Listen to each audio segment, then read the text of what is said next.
Mga senador ng idol nila. Pasok. Karamihan dyan, balimbing ha.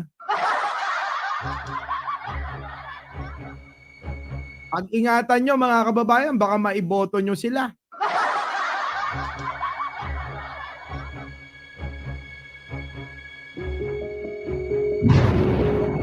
Tanggalin natin yung sounds. Oo, tanggalin natin. Dito tayo. Palitan natin. Yan.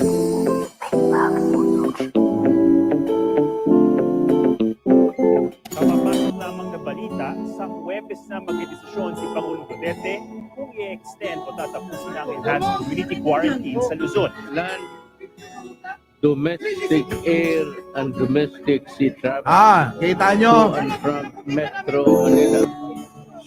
Number 1 dyan, si Bongo. Ang commitment nito